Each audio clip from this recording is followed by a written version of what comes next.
Ok.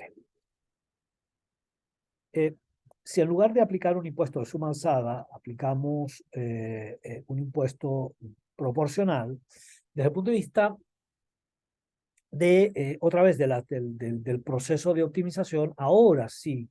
va a verse afectado, digamos, esa expresión de la CPO de la siguiente manera. Fíjense, estamos hablando de un impuesto que se denomina proporcional, que es calculado como un porcentaje o un impuesto llamado también ad valorem, ¿ok? Es decir, es aplicado como un porcentaje del precio final de venta al consumidor o es aplicado por unidades colocadas en el mercado. De manera que ese T minúscula ahora, a diferencia del T mayúscula, que es una suma fija, ¿no? Independiente de cuál sea la cantidad total producida, generaría unas condiciones de maximización que quedan afectadas efectivamente por,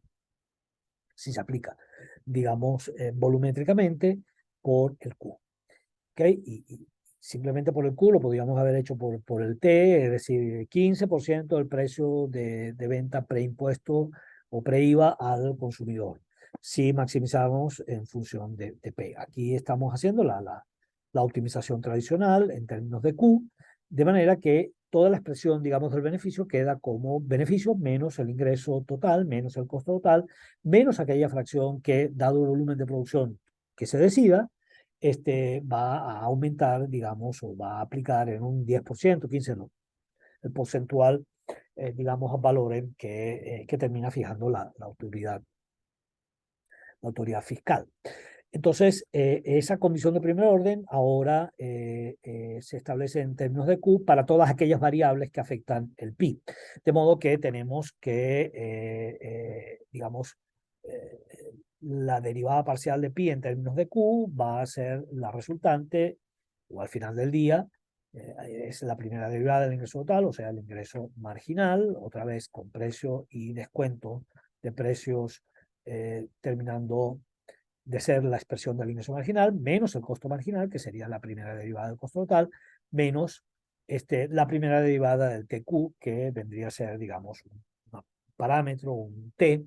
que todo ello debería igualar a cero. De modo que, fíjense, cuando ahora tomamos la expresión ingreso marginal menos costo marginal menos T igual a cero y digamos, y arreglamos la expresión, nos quedará que el ingreso marginal es igual al costo más el impuesto proporcional.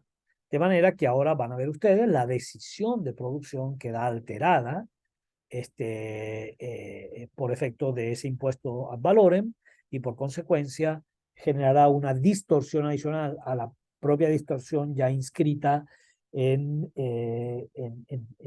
DNI, en la cédula de identidad de esa firma como monopólica. Que determinaría entonces, que determinaría un caso como este. Fíjense, estamos diciendo, este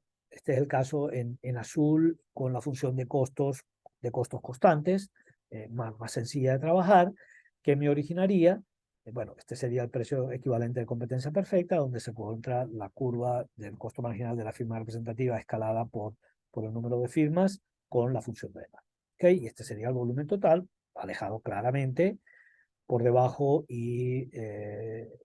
por debajo en volumen, por encima en precio a la solución de monopolio. Entonces, el monopolista preimpuesto debería o establecería, digamos, aquí otra vez eh, no está bien determinado, sería efectivamente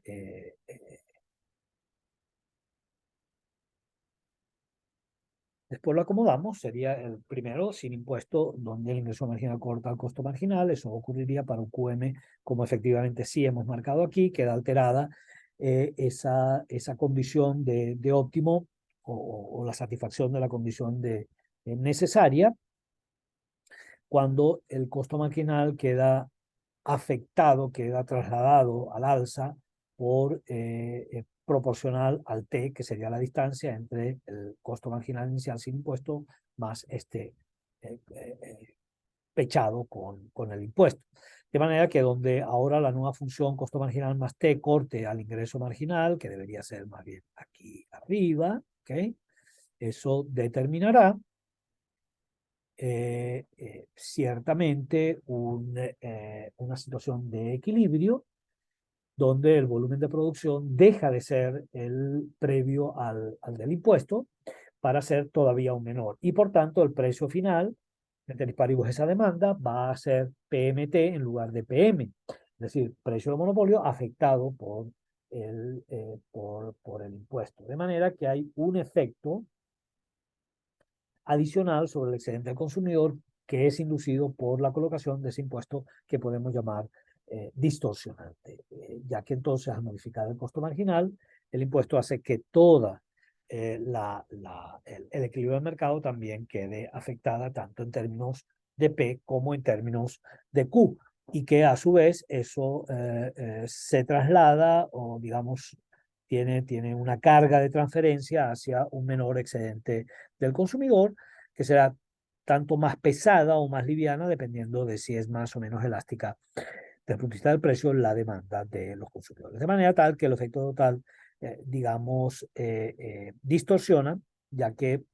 distorsiona o introduce, digamos, una distorsión adicional, ya que castiga adicionalmente el excedente del consumidor a través de un precio final impuesto por el PVP más el IVA que tiene que pagar el consumidor. Y desde el punto de vista de la recaudación, ahora vemos la vista de la derecha, lo que va a recaudar es ahora sobre una base no tan amplia como OQM, sino contraída o reducida a QMT, que efectivamente estaría o se correspondería, digamos, con el total eh, eh, eh, digamos, esta diferencia o este traslado es un traslado exactamente equivalente al T, por tanto, el T por el Q me va a representar el ingreso fiscal o el efecto recaudatorio de ese impuesto proporcional, que sería el QMT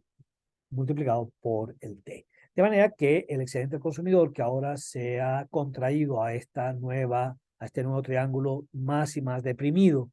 una vez que le devuelves el impuesto, pues le compensas en esta cantidad, pero no de nuevo en el triángulo correspondiente a la pérdida de peso muerto. De manera tal que tienes una doble afectación, la condición de monopolio te afecta, pero además el impuesto, un impuesto bastante analfabeta, bastante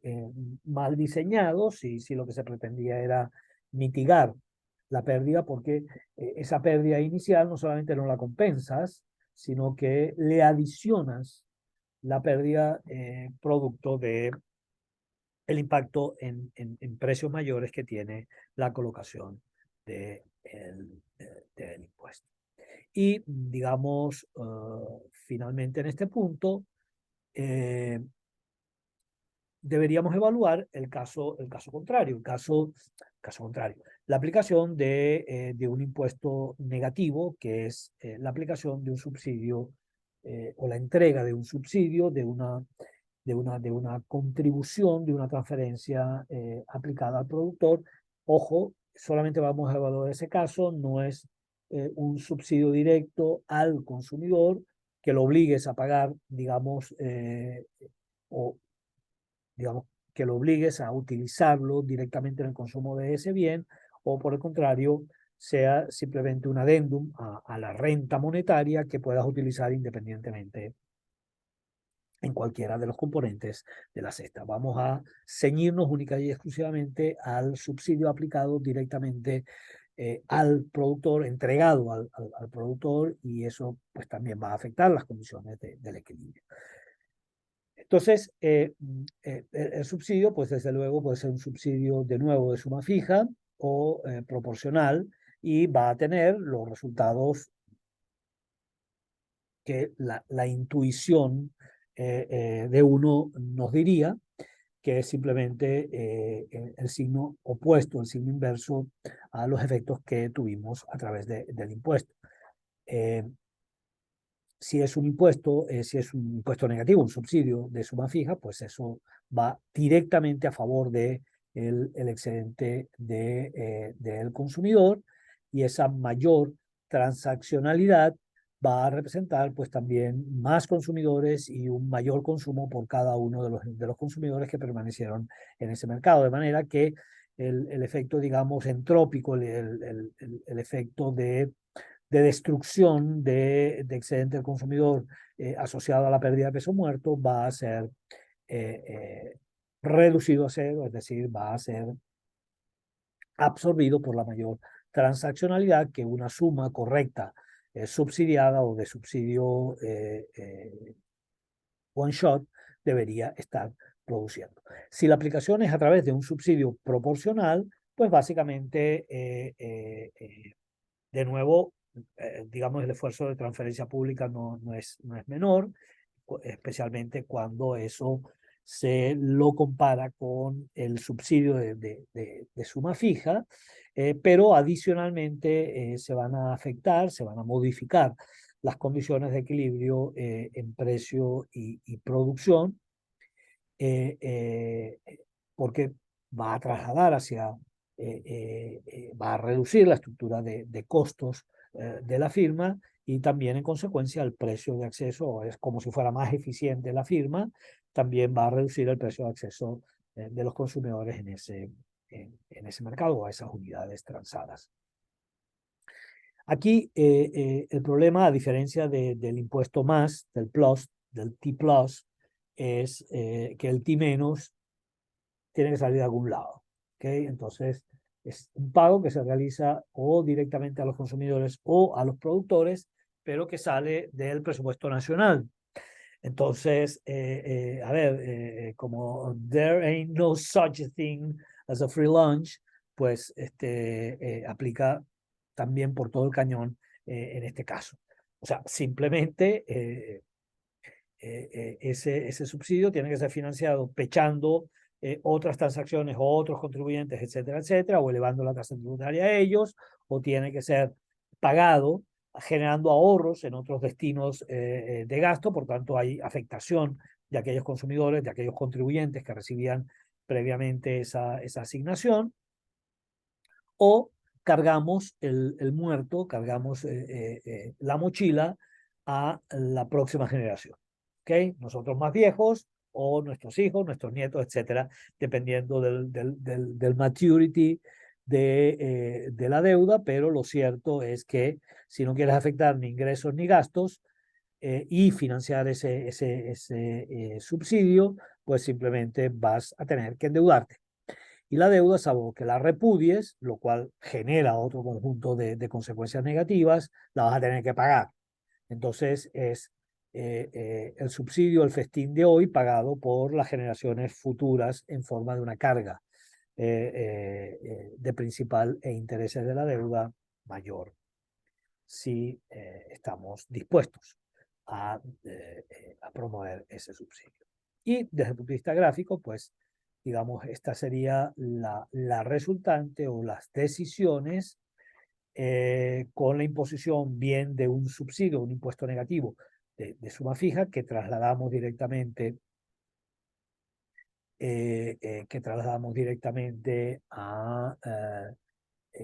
la fracción del productor, y por tanto podemos, pagando esa parte de los costos, ofrecer un precio en principio, si la cantidad es lo suficientemente generosa, podríamos permitir que se produjera o se incentivara la producción equivalente a la de competencia perfecta con el subsidio, que a su vez, al bajar el precio de PM a PSP, agregaría, digamos, este pago, solo que este pago no saldría de los beneficios extraordinarios, sino saldría de las arcas del erario público, pero al vender a un precio mayor, adicionarías al excedente del consumidor efectivamente capturado esa pérdida esa antes pérdida, ahora sería ganancia de peso muerto, fruto de la mayor transaccionalidad. Si la tecnología de aplicación del impuesto es por un subsidio proporcional, pues ahora la estructura de costo marginal baja y el subsidio puede ser, si quisieras alcanzar la solución de competencia perfecta, debería ser muy fuerte, debería ser muy robusto, de manera tal que generes una reducción de costos que recibe el productor y que le permite a este transar al precio de competencia perfecta, lo cual pues terminaría efectivamente sumando excedente al consumidor del S original sin subsidio al S1 más la ganancia de peso muerto producto de una venta equivalente a la de competencia perfecta. Pero eso sí, con un área, digamos, con un costo, con un sacrificio en términos de transferencia fiscal muy potente, que sería para propiciar este desplazamiento del volumen de producción de QM a QCP, es decir, con subsidio.